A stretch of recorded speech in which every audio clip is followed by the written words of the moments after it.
Hello everyone, स्वागत है आपका मेरे चैनल में। कैसे हैं आप सब? आई होप बढ़िया से होंगे।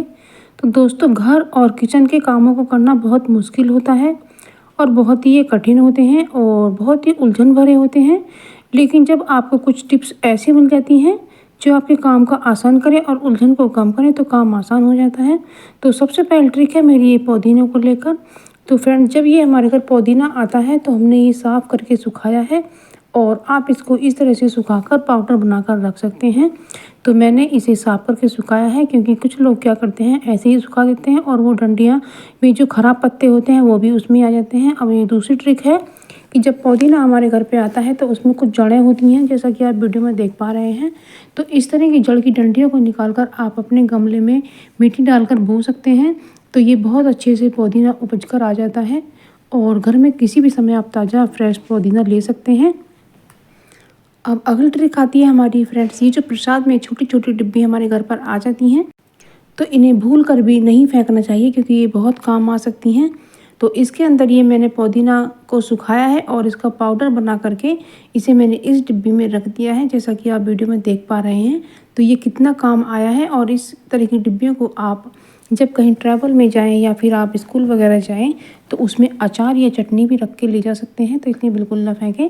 अब अगली ट्रिक आती है फ्रेंड्स, अक्सर गर्मियों के दिनों में चींटी अधिक मात्रा में निकल आती हैं लेकिन हम परेशान हो जाते हैं। लेकिन हम एकदम इन चींटियों को कैसे भगाएं? आप देख पा रहे हैं कि ये मेरे किचन के का नल है और किचन के नल के पास काफ़ी सारी मात्रा में चींटी निकल आई हैं और यहाँ पर बर्तनों में भी वो गिर रही हैं।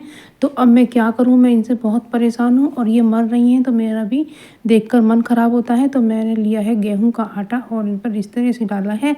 तो आप देख रहे हैं ये 5 ही मिनट में सारी चींटियाँ एक एक करके गायब हो गई हैं। और हमने यहाँ पर भी आटा डाला था, उस आटे को भी सब लेकर चली गई हैं। तो इससे आप निजात पा सकते हैं। अब अगली ट्रिक आती है मेहंदी को लेकर। फ्रेंड्स, जब हम अपनी मेहंदी घोलते हैं लगाने के लिए तब इसमें आप कॉफ़ी पाउडर ज़रूर से डालिएगा। इससे आपके बालों में ज़्यादा डार्कनेस आएगी और आपके बाल अच्छे हो जाएंगे।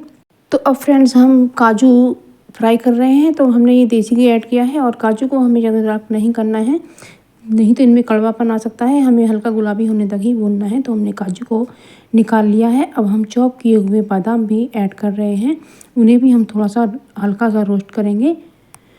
तो हमें ड्राई फ्रूट को ज़्यादा नहीं भूनना चाहिए क्योंकि फिर इनका जो स्वाद है वो चला जाता है। तो हमने हल्का सा ही इन्हें भूना है और अब हमने इसमें और घी ऐड किया है और इसमें हम डाल रहे हैं बेसन। तो बेसन हमें इस तरह से भूनना है और बेसन को भूनते समय हमें गैस का फ्लेम लो रखना है और बेसन को आप खुशबू आने तक भूनिएगा, इसे ज़्यादा काला नहीं कीजिएगा, नहीं तो इसमें भी कड़वापन आ सकता है। तो आप देख पा रहे हैं कि मैं कैसा भून रही हूँ, आप इसी तरीके से भूनिएगा फ्रेंड्स।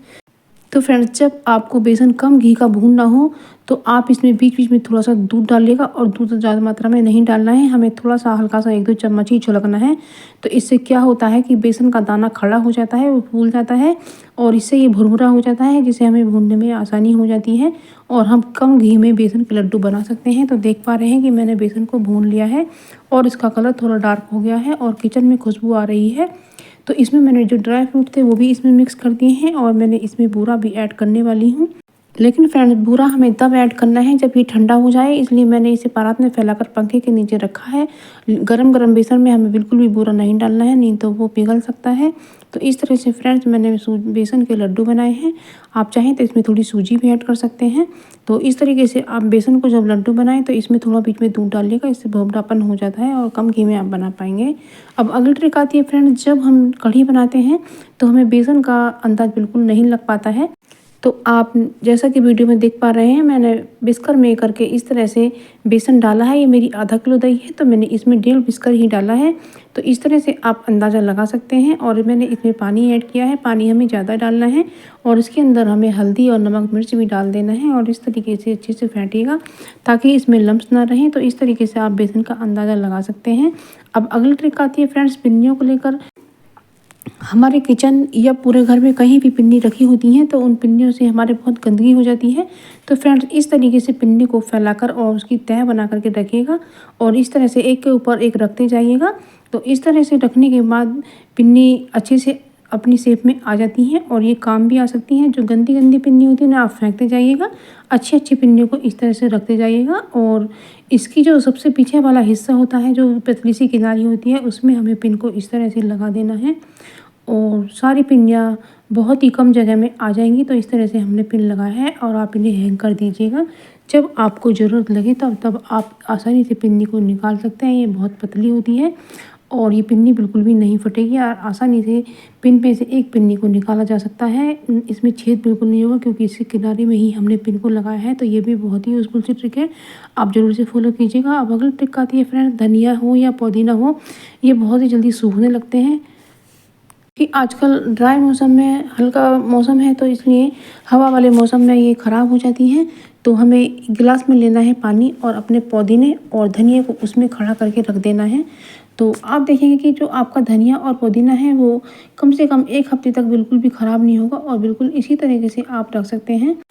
तो फ्रेंड्स, पहले ज़माने में लोग अपनी सब्जी को ऐसा ही ताज़ा रखते थे, धनिया पुदीने को, क्योंकि पहले फ्रिज होते नहीं थे। तो इसी तरह से ये पुरानी ट्रिक है, आप इसे ज़रूर से फॉलो कीजिएगा और इस तरीके से आप धनिया और पुदीने को अपने को बड़े आराम से काफ़ी दिनों तक चला सकते हैं, क्योंकि जब हम लाते हैं तो थोक में ही लाते हैं। अब अगली ट्रिक आती है फ्रेंड्स बिंदी को लेकर।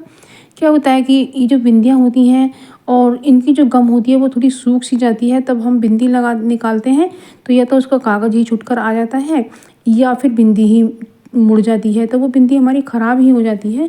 तो हम ऐसा क्या करें जो हमारी बिंदी बिल्कुल भी ख़राब ना हो और हम आसानी से बिंदी को निकाल पाएँ, जो पूरी शेप में अच्छे से निकल पाए। बिंदी मुड़ जाती है, निकलती बिल्कुल भी नहीं है या फिर कागज़ ही इसके ऊपर चिपक जाता है।